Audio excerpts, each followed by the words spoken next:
नादिर शाह हिंदुस्तान आ रहा था। वो एक नजूमी से पूछता है कि क्या बहुत ज़्यादा सोना, देर तक सोना खराब बात है? मैं काफ़ी देर तक सोता हूँ। नजूमी कहता है, नहीं, अगर तुम जैसे लोग 24 घंटे एक दिन में सोएं तो ये ज़्यादा बेहतर है। यानी अगर बुरे लोग हमेशा सोते रहें तो ये बेहतर है और अच्छे लोगों का जागना बेहतर है। ये कहा जाता है कि नादिर शाह ने उस नजूमी का सर कलम करवा दिया, क्योंकि उसने बिल्कुल सच बात कही थी। ये एक कदीम रिवायत है कि सच बोलने वालों का सर काट दिया जाता है। हर ज़माने में दोस्तों, झूठ और जहालत के खिलाफ जद्दोजहद करने वाले रहे हैं, और जाहिर है कि जो शख्स सच्चाई लिखना चाहता है वो ना तो किसी दबाव में आना पसंद करता है और ना ही खामोश रहना और ना ही झूठ कहना चाहता है। इसलिए सच कहने वालों के लिए ज़रूरी है कि वो ये ना सोचे कि अपने सच से ताकतवर को झुकाए, बल्कि ये सोचे कि अपने अमल से कमज़ोर को धोखा न दे। इस तरह जुर्रत के साथ निचले तबकों की बात करे और उनकी महरूमियों को सामने लाए। मसलन जब ये कहा जाए कि आप गैर तालीम याफ्ता आदमी तालीम याफ्ता से बेहतर है, तो इस वक्त जुर्रत से ये सवाल पूछा जाए कि वो किसके लिए बेहतर है। हमारे मुआशरे में लोग अमूमी इंसाफ और आज़ादी की बात करते हैं जिसके लिए उन्होंने खुद कुछ नहीं किया। वो सच्चाई सिर्फ उसी को जानते हैं जो चीज़ उन्हें अच्छी और खुशनुमा लगती है। हालांकि सच्चाई को शुमार करने वाली खुश्क और वाक़याती नहीं होती। उनके साथ अलमिया यह है कि वो ये नहीं जानते कि असल सच्चाई क्या है। सच्चाई जुर्रत और मुताला मांगती है।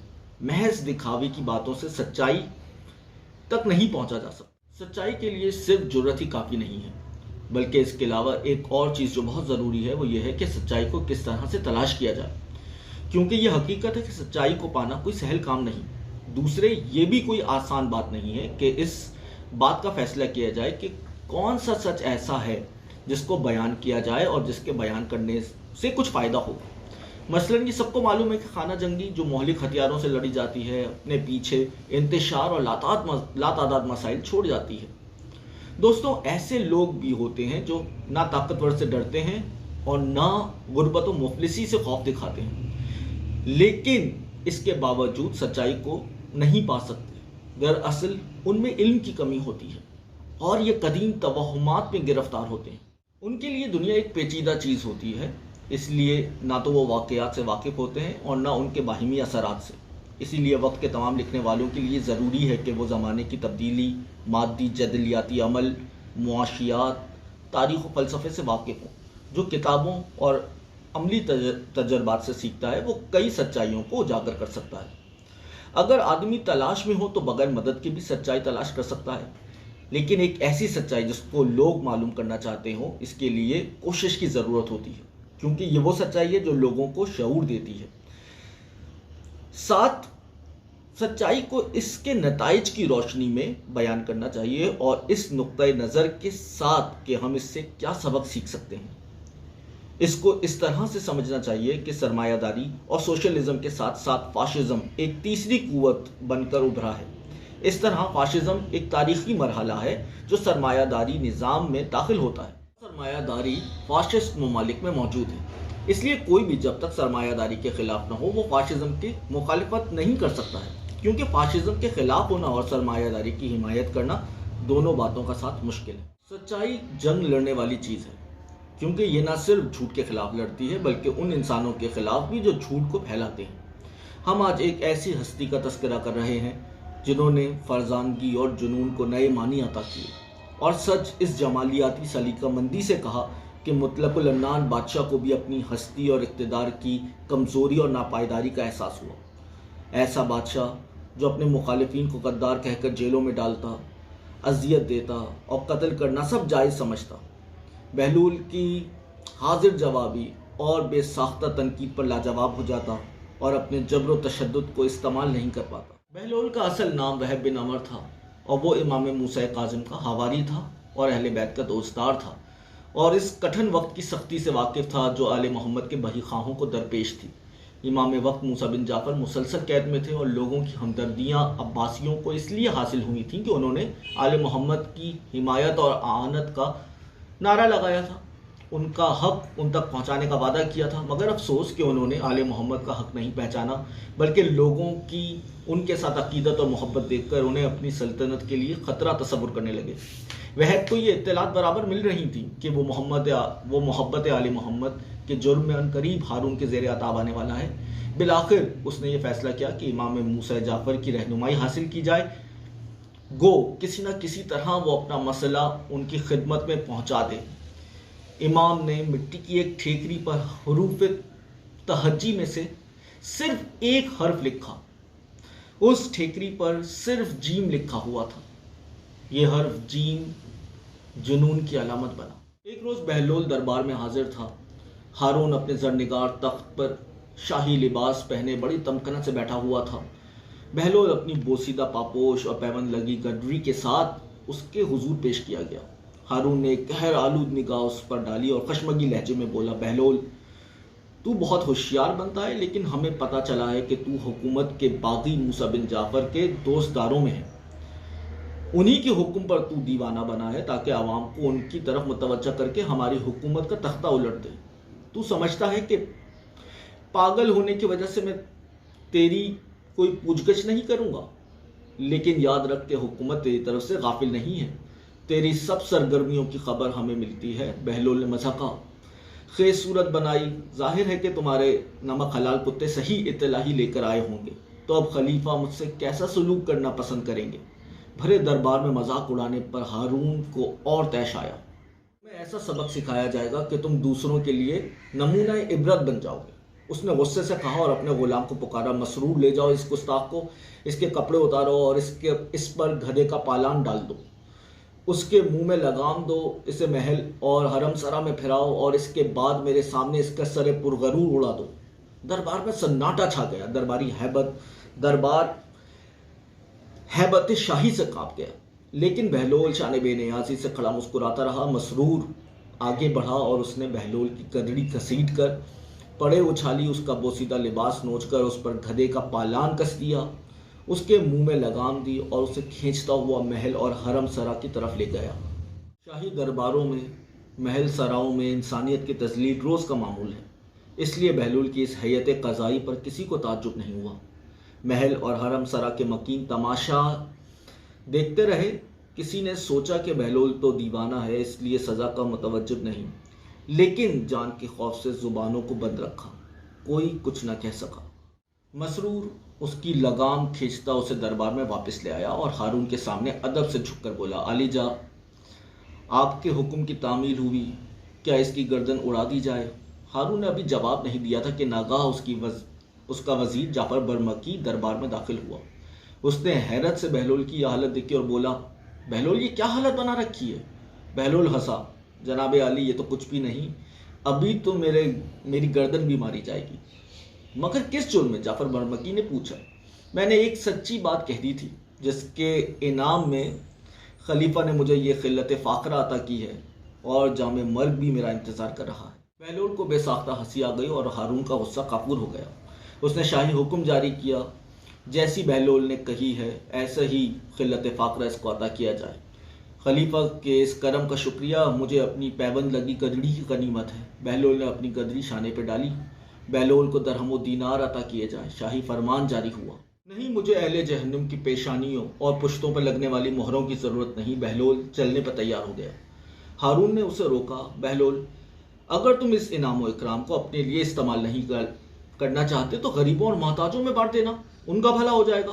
बहलोल रुक गया और उसने रकम की थैलियां गुलाम से ले ली। चंद कदम चला और रुक गया, फिर सोचने लगा, फिर आगे बढ़ा और रुक गया, फिर कुछ सोचा और वापस पलट आया।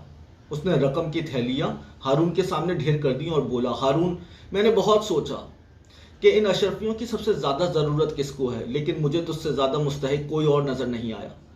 तुझसे ज़्यादा नादार और ज़रूरतमंद शायद और कोई नहीं, क्योंकि मैं रोज़ देखता हूँ कि तेरे कारिंदे हर जगह लोगों को कौड़े मार मार कर उनसे टैक्स वसूल करते हैं ताकि तेरे ख़जाने पुर हों। सारे शहर में सबसे ज़्यादा ज़रूरतमंद तो तू खुद है, इसलिए ये रकम तू वापस ले ले। तमाम शहर जानता था कि बहलोल वीरानों से मानूस है और ऐसी ही जगहों पर रहता है, इसलिए अमूमन कोई उससे तारुज़ नहीं करता था। उसकी बेसर-सामानी ही उसका असासा थी। उसने एक शिकस्ता से मकान का एक गोशा साफ किया और वहीं डेरा जमा लिया। बहलोल ने अपनी गुफ्तगू के जरिए मजलूम और कुचले हुए आवाम में शऊर पैदा किया और उनके मफादात का तहफ़्फ़ुज़ किया। उसके तंज़ो तनकीद का निशाना ताकत के मराकिज़ थे। एक एक रोज़ बहलोल अपने फ़क्र की शान में सुस्त कदम उठाता हारून के महल में पहुंचा और बेबाकी से आगे बढ़ता हारून के बराबर जा बैठा।